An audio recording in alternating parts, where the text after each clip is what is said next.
It's the weekend. And I suppose on cue, it's snowing. I think this is the first true snowfall we've seen at least in a city. I mean, it's hit the ground. It'll melt probably by the time we get back from this walk. Yeah, a little covering on some of the cars. Not too bad. But today, I'm still going to walk through the park. Yesterday, I did the bike ride down to the Stavros Niarchos Library, which is in Midtown. It's right across the street from the main public library on Fifth Avenue. This will be old man yelling into the wind commentary. What happened to our public institutions? We went to St. John the Divine, the church up on Amsterdam in, I don't know, what is that, 116th, 118th? Beautiful. Never been to the Barcelona church, Basilica? It reminds me a lot of that, just the ornate architecture on the outside. And the fact that it's not even done being built yet. I think it's been like 200 years and they still haven't finished building it, which I think has a lot to do with like funding and, priorities and all the other stuff that happens in a 2-century-year project. Yeah, we went in the other day. We were walking up. We went to this nice little Vietnamese banh mi restaurant up in that area. So we walked in. We've been into St. John the Divine a bunch of times, not from a religious standpoint, although we do, say prayers for loved ones and light candles. We've done that in, St. Paul's Cathedral. We've done that St. John the Divine. I think we did that in a church when we were in Vienna, Austria, a bunch of years ago. Partially respectful and partially you enter those kind of monuments, those buildings, and the quietness of the buildings makes you think a little bit. Anyway, so we went to St. John the Divine, and they charge you for walking into a church now. And I'm sure there's a number of ironies there. This will be a nice shot. This is in Central Park. Nice little lamppost lit up with a snow-dusted set of benches. Oh, there's even snow on the lake. Gee, I think I'm going to finally go down there and take this picture. I've been looking at this for a long time. I've got my digital camera with me today. Come to think of it, I probably should have brought the film camera. Let me see if I can get this framed up. I like there's a bunch of ducks on the pond. I've got the birch tree just filmed right in the middle or centered in the frame. On the right side is a little rest stop. The left side is the ducks with the lake behind it, and even layered further beyond that is those Midtown skyscrapers. Maybe this might be another good one. I can put that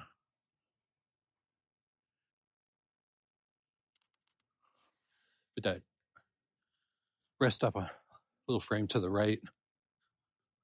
Yeah, snow on the lake. Speaking of, I'm going to go that direction today. There's I mentioned yesterday in the walk that there's the Bethesda Terrace, Bethesda Mountain that I didn't get to yesterday. I did walk by the John Lennon Memorial and took a picture of that, and it was crowded, as one would expect at that time of the day, this time of the year. Yeah, the St. John the Divine, they were charging. I can't remember if it was $30 a person, $30 for the two of us. But literally, we just wanted to go in and be inside. I don't understand that. We haven't been into St. Paul's Cathedral, which I walked by yesterday, but did not take a picture of it. Partly because it was too close. Like it was on the side of the street that St. Paul's Cathedral is on. I should have been on the other side. So I'll do that the next time I walk up. Which, if I'm smart, will never happen again. Fifth Avenue during the holidays, a little after noon. What was I thinking? Hope all those tourists spend as much money as they can while they're here.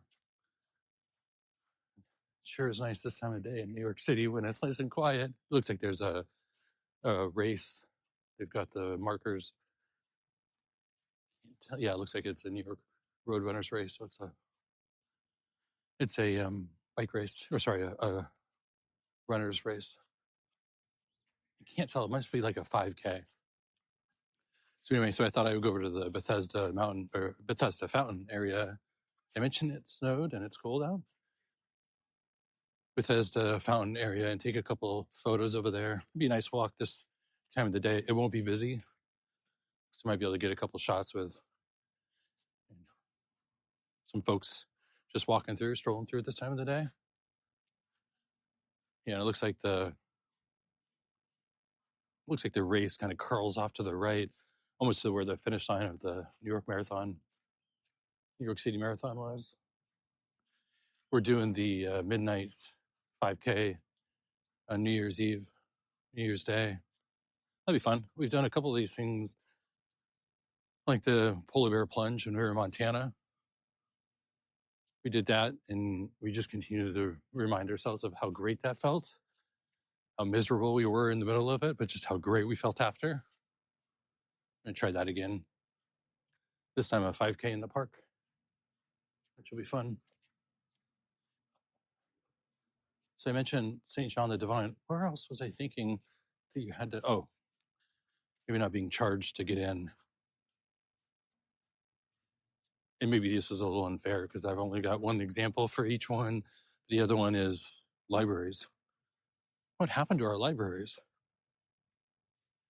I'm not going to suggest I was a bookworm and I spent my entire childhood at a library. However, I think part of the reason why I didn't do that, this is another shot of kind of the lake with the little overlook. You might notice there's like a red sign banner thing in the background. It's like during the winter, they put up these ladders in case somebody falls in. They know what to do. Oh, it looks like it's a 15K. It looks like it still goes this way too.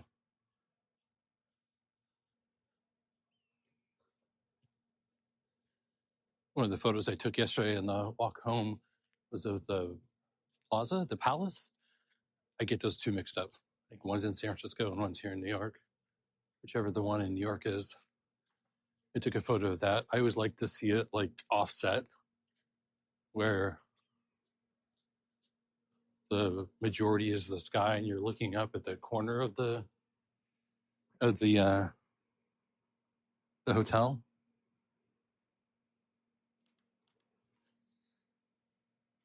So you kind of just see the edge of the top of the building. Especially on those kind of stormy days, that'd be probably a nice black and white photo. Those stormy days would be kind of nice. The libraries. So I go down to the library. I normally go down on Fridays. Sometimes I'll go down in the middle of the week, but it's usually when during the week I tend to work with others. Right? Lots of meetings, lots of collaboration. I still want to get work done too. And so that's usually what Fridays are for. I could probably knock out 3 days worth of work in 6 hours with that dedicated time. But my goodness, that public library. I mean, when did we lose like decorum and respect? I think that's probably why I never went. to the library growing up, I just had a fear and respect. Right? I don't know if that was from the librarians or if it was just the institution of you're here for this reason. And that high priority reason was being quiet. Whew, slippery steps. I'm in the Bethesda Fountain area. It looks like it's almost frozen over. No, I can't be right. I think they must have drained the water already. I'm going to grab a photo looking west so you can see I'm pretty sure you can see the San Remo behind us, which is, oh, shoot, maybe you can't. One of the things I love about the park is that you can't see a lot of the buildings when you're in the park. Now that I want to, maybe as you get a little further back, we'll be able to see it. Yeah, I was in there yesterday. It opens up at 8 o'clock, so I get down a little bit early, ride my bike down there, ride the city bike down there. You get in there and put some headphones on, and they've got these communal tables. And it's just one of those things that's, very cool. Nice and quiet. Looks like they're doing a photo shoot here this time of the day. It's cute. I mean, there's people sleeping, which is okay, and I get it, but that might attract the wrong clientele. But like just the loudness of everything. Yeah, I got headphones in, and that's fine. But just the loudness of everything is wild. Like they literally have security folks walking around issuing people out of the library because they're being disruptive, which is just wild. This is considered the terrace or the walkway. Yeah, so public institutions. I'm over to there. Maybe the TSA has it right, and then we need to clean our act up when we get on planes. Do the same thing about our libraries. That'll be interesting with the lighting above it. So I'll probably do an in-studio recap of this area. I know that Calvin Vaugh, one of the designers, was it Frederick Olmsted was the other guy of Central Park. He had a big hand in this part of design, and it's beautiful.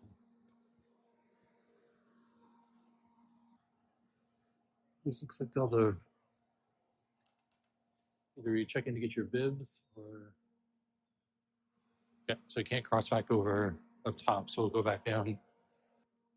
And I think I'll just join the walk that I normally do after this. Yeah, I'll walk around the fountain. We'll be able to grab a photo of the San Remo. Still can't believe I can't see it from here. Because this time I got to bring out my snow walking shoes. One of the things you learn pretty quickly in Montana is about the ice. They say in New York, it's not the heat, it's the humidity. In Montana, it's always about the ice. I mentioned those little red signs.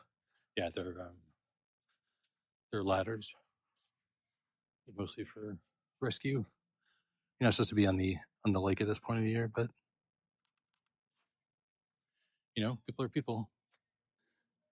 I forget what the statue in the middle of the fountain is called. Angels of something. Let's see if I can get it. Almost how it's like perched in the sky. The two big skyscrapers behind it, kind of framing it. Let's do that one there, and then we'll do one more a little bit closer up. Yeah, and these with the snow bouncing, the light from the white snow bouncing off of the camera sensor. Oh, there's the San Remo's off to the right. But work-wise, this week was a good week. It's a good week of productivity. It was a good week of, building some revenue on a project that we've introduced. I don't want to go that way. I want to make a big old U-turn up here. That was good. Got some good feedback and some opportunities for some fairly big clients or prospects. So I feel like I saw a Carhartt everywhere in Montana. Before we moved to Montana, I didn't see it anywhere. Now, post-Montana, current New York, I see it everywhere. Kind of want to ask if they're from Montana. So work-wise, that's good. Also sent out a bunch of DMs on LinkedIn, a couple of emails. Just starting to go back into building some conversations and relationships that are in my network. Just kind of giving them updates and I might be able to help them. The Ted Corbett 15K. I don't know who Ted Corbett is. Although this must be the finish line. So it's good. And then on the productivity side, definitely been playing around with AI, continue to be playing around with AI and shortcuts, Apple shortcuts. And part of that reason is I'm on the free tier of ChatGPT, and I don't expect to go to a paid tier anytime soon. I don't think I can quite justify $250 a month yet, but I'm still trying to understand how AI can help me specifically. So the way that I've kind of built that around is trying to figure out some of these automation tasks and pulling in some information from industry sources, which I would be doing from a research standpoint anyway. And for instance, for the podcast, I've got 3, I don't know what you call them, AI tools, AI features. So the 3 tools I built, so these were all through the Automator app on Apple, whether it's the Mac or whatever else. Since I have the Mac running most of the time, and I can't ever tell if you need to have a running kind of like server approach to these automations. So I figured that'll answer that question regardless. But the 3 tools are, 1, I have probably 25 years of notes. Not to say I started the notes in 25 years, but I have 25 years worth of notes that I've put in the Notes app. And so one thing I ask it to do every week, in fact, it might be running now, is to, just trying to figure out where to cross because they've got everything non-marked. So I have the shortcut look through all of my apps, in particular, all my notes, and in particular, all my notes from more than 10 years old. So beginning in December 31st, 2014, look at all the notes previously created and then pull out some ideas and topics that I was thinking about back then, narrow down on one given, today's world, my focus, my niche, my audience, my outcomes, and give me some ideas on how to fuse those 2 together. I like that because it's looking through my own, like I'm leveraging my own writing, my own thinking, my own note-taking, and coming up with some ideas. That's been a good one. It runs once a week, I think on Saturdays, early Saturday morning. So that way, when I get up on Saturday and throughout the weekend, I can start thinking about those topics, which is super helpful for me. That statue is right by the Tavern on the Green. That's borderline clever and mean. They've got a hot dog cart right outside of the runner's path. Let's grab a photo of this and see if I can get the building disappearing in the sky. That's one AI tool feature that I built and that's running and I'm already getting value out of. The other 2 are similar, or a little bit different. So one runs, I think, on Monday and Wednesdays. And I tried to align that automation to run before I do my, Monday, Tuesday, Wednesday, Thursday walks. Okay. And then the third one is for what I'm doing today for the weekends. I'm trying to follow in the path of John O'Verity, who does the same kind of thing, except for on a bike and camera and in London. He kind of rides around and just, talks about the area that he's riding around in and talks about like the history of certain things. He talked about the obelisk, I think on the Thames, and how they brought the obelisk over to London in appreciation of, their, the UK getting involved in I think it was the French War. I just like to, walking around and just know some of that stuff, especially in New York when things are so, I say old, but historical. So that third AI tool feature is to do just that. I give it the general details of where I like to walk and where I like to learn, which is the neighborhood I live in, Central Park, and maybe some stuff, above and below that. Then to give me a very distilled summary of an object, a historical marker. There's a monument that it recommended I go to this morning. I think it's like a World War II monument, Riverside and 89th, 90th, which is totally cool. I've been to it. It's actually really neat, big, ornate, respectful. I think even that's where the memorial parade started, or were centered around back in the day. They go up and down Fifth Avenue now. So give me a summary of the history of that, how it was built, give some context back in the day, the transitions over the lifespan till today, and some currency around it, some links, mostly to Wikipedia, some images, and some ideas on how to capture. I don't have my camera with me. Some ideas on how to capture the monument or memorial or whatever it is that it's guiding me to. I did not do that today. I think partly because it was still dark out when I left. And the fact that it was snowing and probably a little slippery. And I am not as familiar as I am with this area. Made me think that, let's just go in and look at the Bethesda Mountain since I was by there yesterday anyway. So in that case, it asked me if I want to run another summary of a historical marker on the Upper West Side. And I suggested the Bethesda Fountain area. So it gave me some good information there. So that's the third one. Right, all kind of based around research and all just distilling and summarizing it so I can use it for these walks. I kind of see the value in, I'll say, generative AI, because I don't know what the definition of AI is. And I'm not going to pretend that I do.